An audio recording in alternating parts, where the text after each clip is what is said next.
remember as a little boy, I always used to get told off that when we had a visitor come in, maybe a woman who had perfume on her, and when they came in, I would say, "Phew, you stink."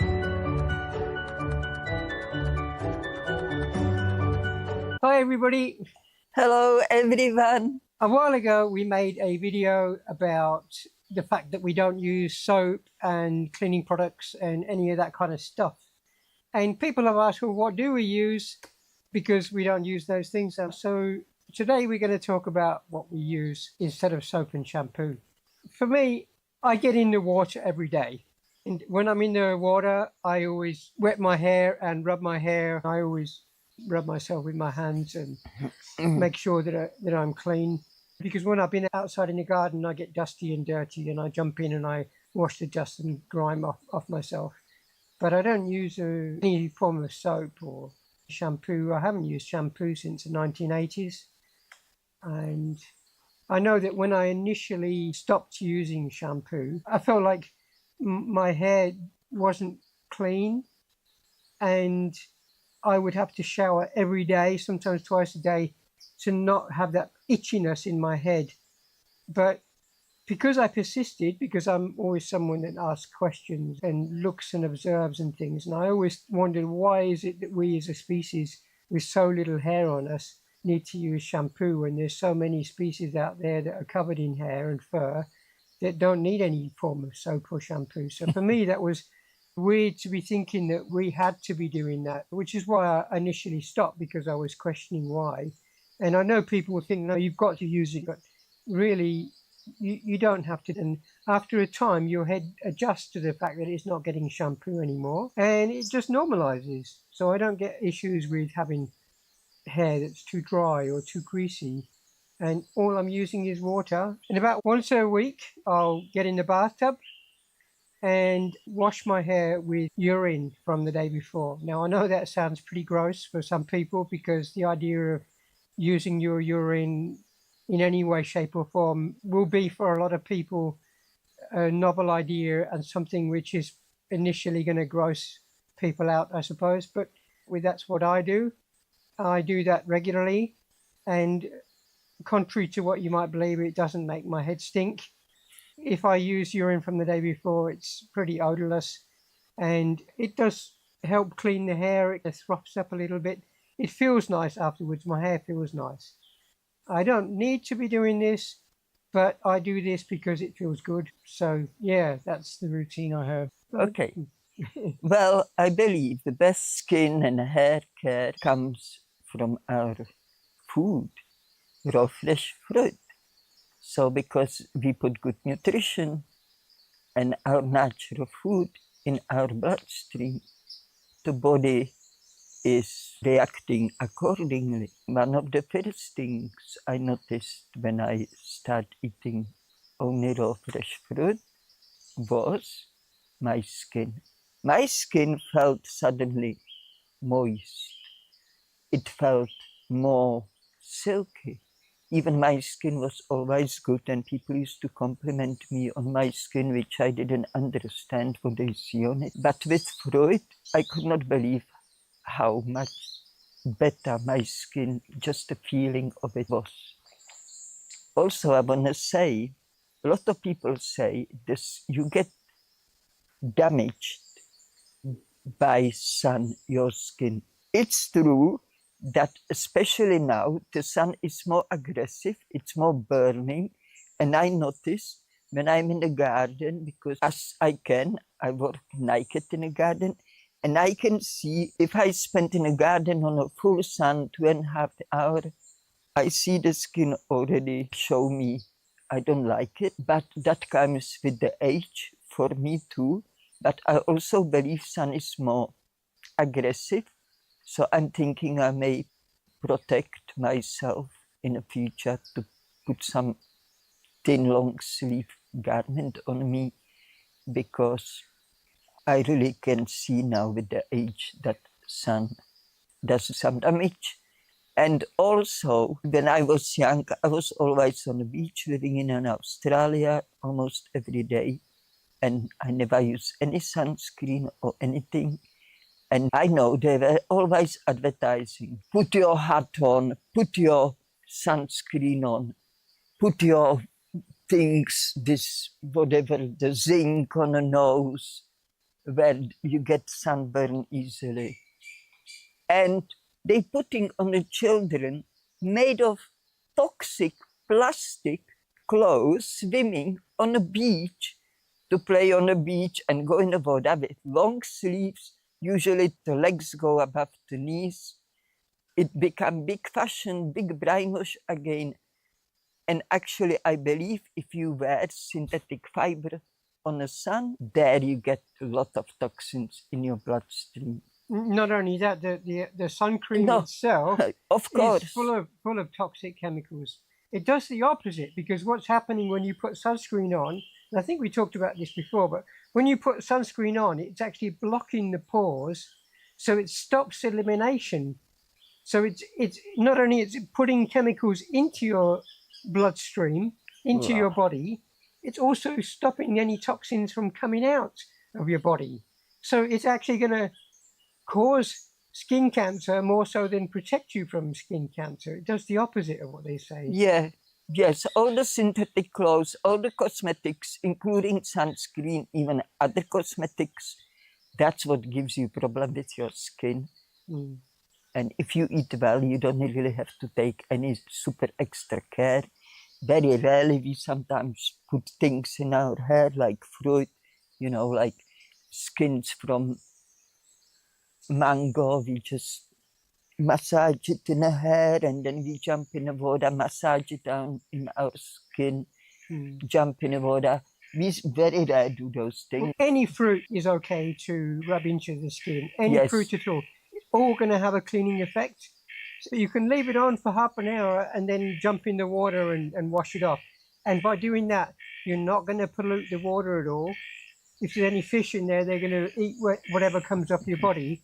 If you jump in the water with sunscreen on or with soap on your body or with any other chemicals on, you're going to be polluting the water. So fruit doesn't pollute at all. Fruit is definitely going to clean, and it doesn't leave any bad residues afterwards from it. Feel free to use any fruit at all. Obviously, if it's really sticky like a jackfruit, you wouldn't want to stick it in your hair or something. Yes. But pretty much anything else you can think of. Avocado we've used before. We used avocado once. We even massage it in our hair because we have a fair bit of soft ones. Yeah. So we decided to run in our hair with it and skin, and that was fun. Yeah. And it's fun. You have fun, you know, doing such a stuff. Yeah. It's silly. Like if you have a chocolate fruit, it's really dark, and if you put it on you, it looks really funny. And so you can have an even life as you go. And clay you can use as well. Any kind of earth, you can rub it in your skin. And contrary to what you might think, the earth isn't dirty, not in the same sense that chemicals and soaps and shampoos and cleaning products are dirty in our opinions, because they're full of toxic stuff. The earth is pretty clean, and you can rub clay all over your body. We've done it many times before. You just like cover yourself in clay and walk around even for half an hour in the sunshine, let it really dry and go crispy, and then jump in the water, and your skin will feel so cleansed after doing that. It's an amazing experience. We would do it more often if we had easier access to clay. Yes. But yeah, that's another way you can do it, is just use the earth. And also when it's really hot and you put that clay on you, it really cools you down. You feel actually cold. Yeah. So that's also very interesting. Yeah. Otherwise, with my hair, we both have a very fine hair. And a very similar type, or if not the same type of hair. They're very fine. We don't have many of them. And they're more sensitive to everything. But if you have a clean body inside, you don't have to so much worry about cleaning your outside things. Of course, we wash the skin with the water every day, as Mango said, but just with the water, sometimes in whatever 5-7 days, I use washer and I wash with the washer, massage all my body. I massage all my body with the hands. Otherwise, when I wash my hair, I like to massage my head a few times a day. I like to do this.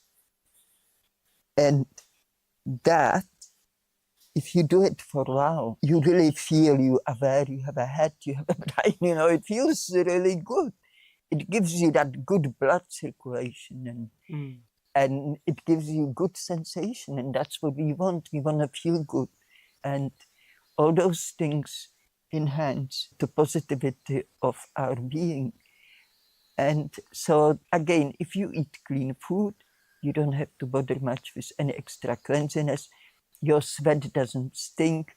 We only stink when we detoxing, then yes, our breath will stink, our skin will stink, but then we have to rinse ourselves more often through the day. But if we're not detoxing, if we're just eating fruit as we do, we don't have any bad odors or anything like this.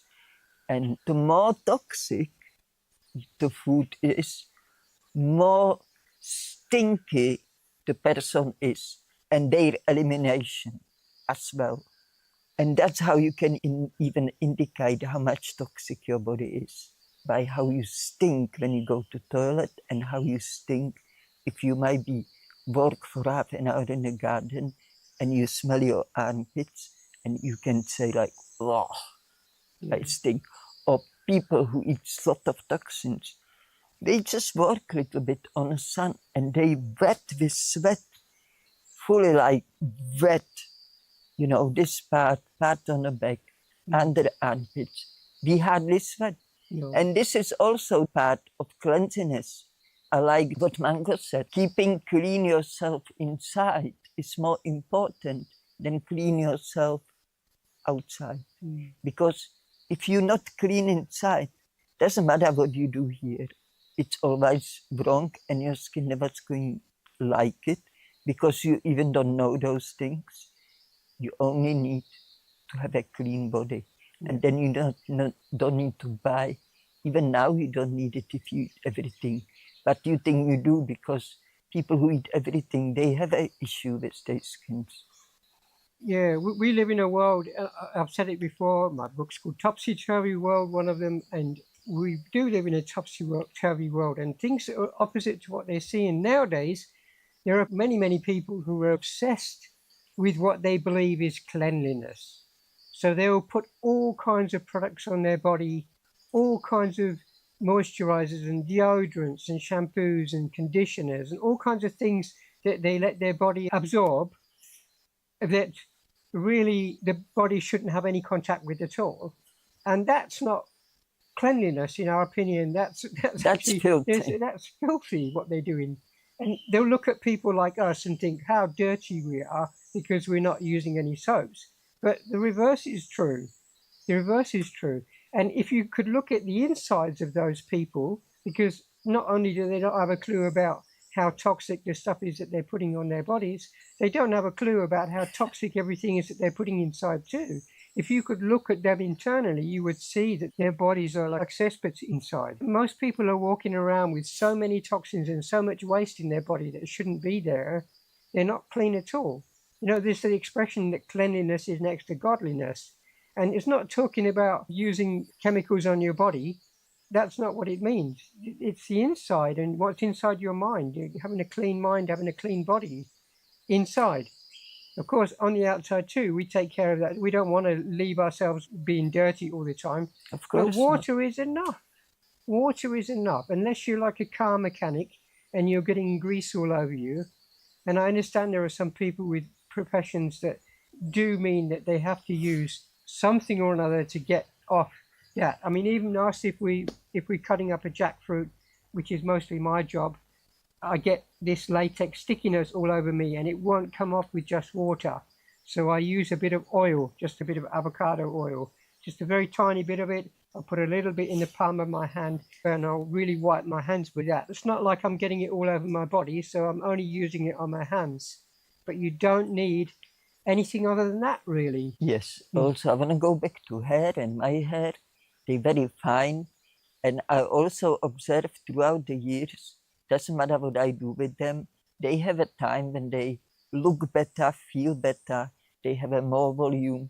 And there is times when they don't look so good. But I don't worry about it because as everything else, the hair, you know, the season may change, depends on the humidity of the air. It depends how much time I spend on the sun. Actually, I stop putting them on the sun when I go in the garden now. I put my hair up and I put a scarf because I notice again with the age that the sun is taxing my hair, you know, making them more dry. So I put aloe vera sometimes. We have it here in the garden. You don't harm the plant. You just take the bottom leaf, or you can just take a part of the leaf. The rest of the leaf will live. And I just take a gel out and put it in my hair and then wash it out. And sometimes fruit juice, watermelon juice, what have you. But otherwise, this is very rare. Really, honestly, most of the time it's just water. And that's it.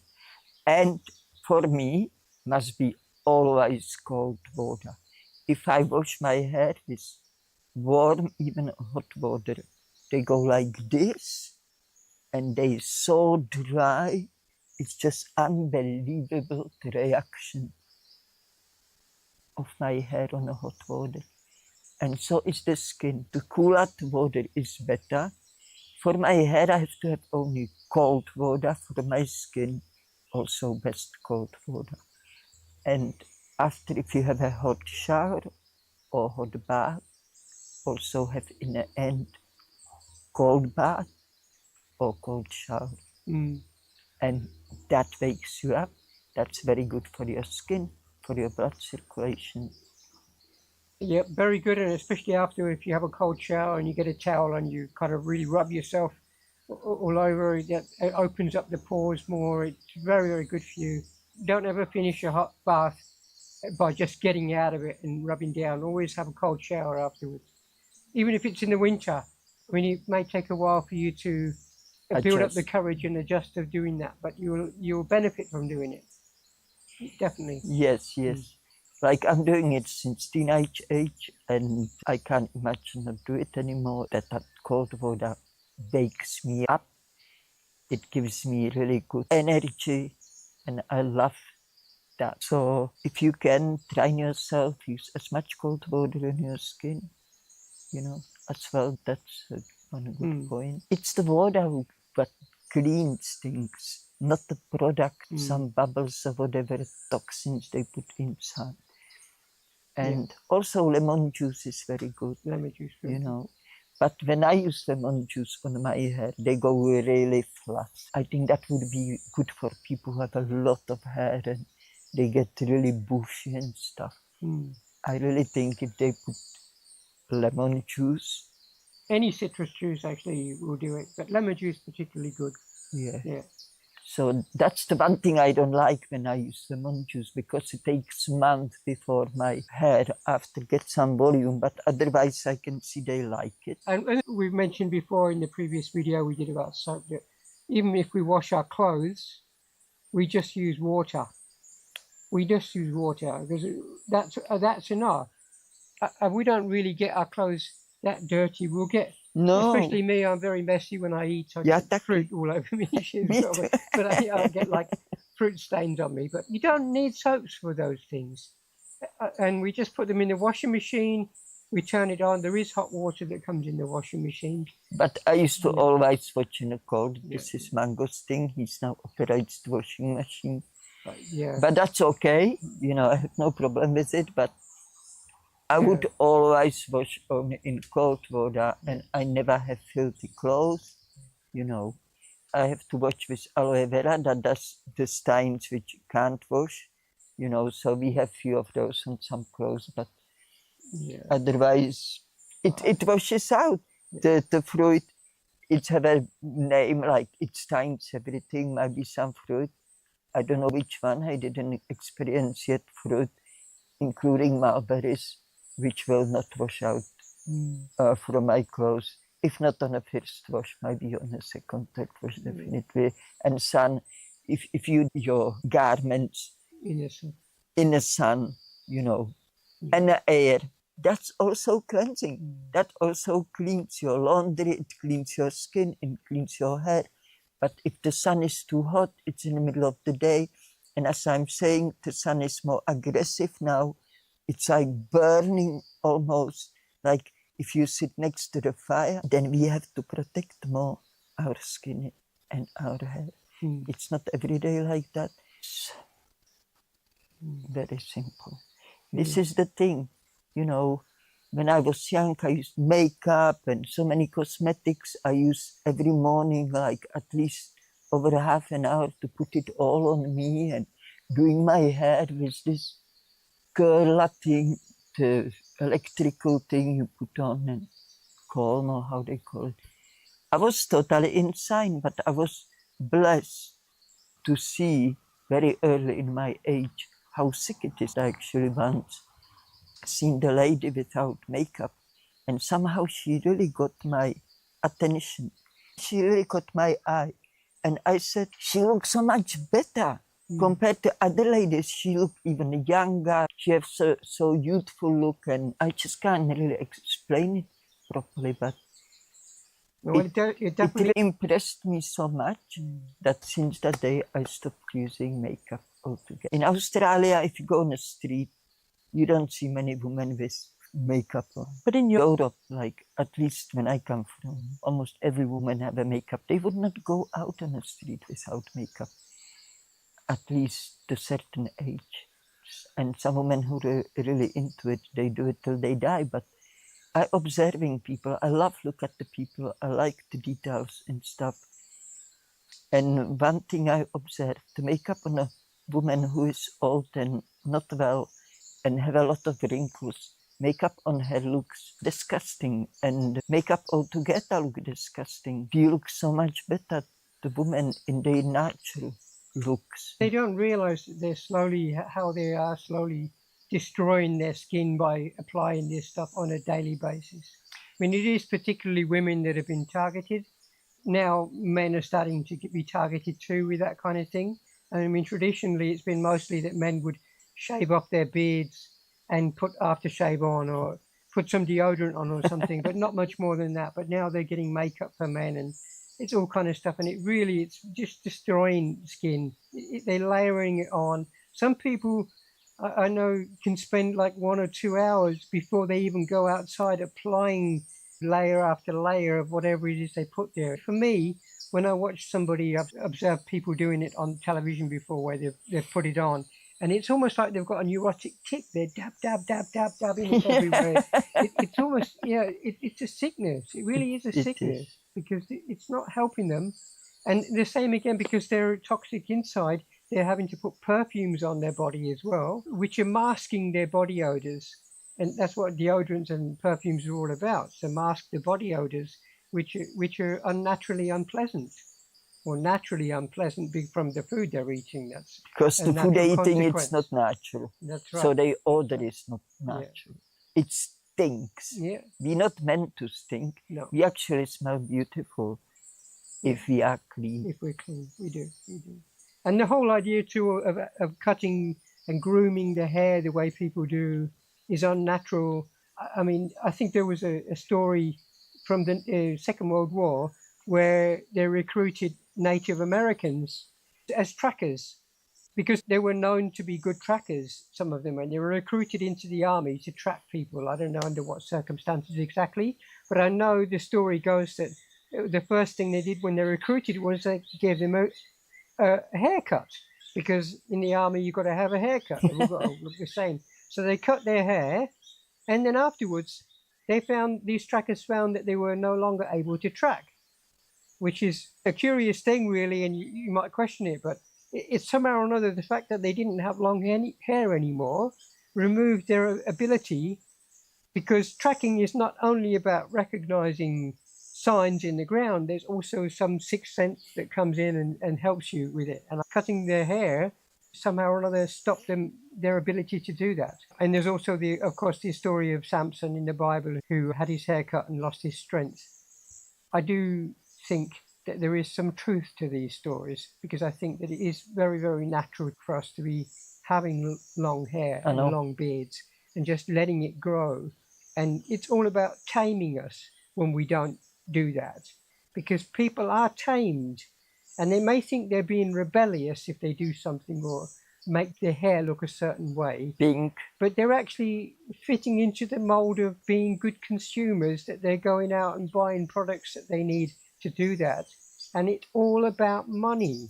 That's what all the cosmetic industry is about. That's what all the cleansing products are all about: money. They're about getting you to buy things that you don't need, because that's what big business is about: marketing, advertising. Yes, and I noticed, because when I come newbie on YouTube, when I discovered the actual existence of it, which is not many years back, I start watching those young girls with the kids, because I love children. And I could not believe how much product, because they selling it, so they putting it on in the morning. They put like 10, at least 10 things on them. And then the makeup. This is just, you know, whatever, the vitamins and this and who knows what. And I saw one girl, she put thing under the eyes, and it was flashing lights. It was like, it was totally sick, you know. And some marketing again, like, how good is that supposed to be for the skin under her eyes? It's totally insane just to see it, what they're doing to themselves. Pretty young women in their early 20s, and they putting all that poison on them. This is what they mainly selling: the makeup, the cleaning products, and fashion. And this is what a lot of women are deeply brainwashed into. I'm woman, I was brainwashed as well. I started wearing makeup already when I was 15 years old, and I tell you why. As woman, I was suppressed. I was treated always as second citizen, and I was always told not very nice things, addressing my person.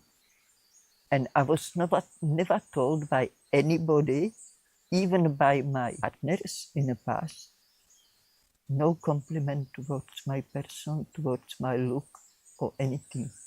So I honestly believe I'm very ugly, and I want to look pretty. That's something what girls have. Maybe boys too, because my brother too, and he's not like gay, but he always, like, his look was very important, you know, his clothes and his hair and everything. So I believe there is men like that too, but mainly women, you know, we are like, naturally, for some reason, we feel like we want to be really pretty. And if you don't get that self-esteem into you, if you're being abused too much throughout your life, it's difficult to believe that. And that encourages women to do those things. Also, the movie stars and models, all those stars, you know, they give an example to other girls how they should look like. And those girls, if they don't look like it, they feel also ugly, you know. It's all like very sick, a war and big confusion, and it's so sad. I remember as a little boy, I always used to get told off that when we had visitors come in, a woman who had perfume on her, and when they came in, I would say, "Phew, you stink," because I used to find the smell of these perfumes and deodorants or whatever they would use, I would find it really offensive. Even when I went to get haircuts, I mean, it was normal. Everybody got haircuts back there, normal. And the barber who would cut my hair, he would always want to spray something on me afterwards. And I would say, no, I'd object, because I found the smell from these sprays that he put on to be so bad that I couldn't breathe properly afterwards. So I always said, no, I don't want any of that stuff. But yeah, it's amazing how it's so normalized in society that people don't question it. They'll just go and buy all these things and think that they're in some ways doing themselves a favor by using them. Yes. But it's not true, not true. It's very difficult to explain these people. They usually look at us like we are just a little bit insane, and reality is actually the insanity is on their side. They're spending a lot of money on those things, and it does stink, especially when you're not much around it. You really notice. Like I used to go on a beach in Sydney, and those sunscreens, it so stink. But I was mainly going in a weekday. There was nobody there. That was no problem. But on a weekend, sometimes my friends who didn't have a time otherwise invite me to meet at the beach. So I went, and I couldn't stand to stay there for very long when it's more crowds and everybody putting on constantly the sunscreens. And oh, those sprays people put on themselves, they breathing it in. It's everywhere, and you breathe, and even for a minute or something, it will be in the air there, hovering. Yeah, I really don't get it. As I said, I was doing it, but I could very quickly see how sick it is, and I stopped doing it.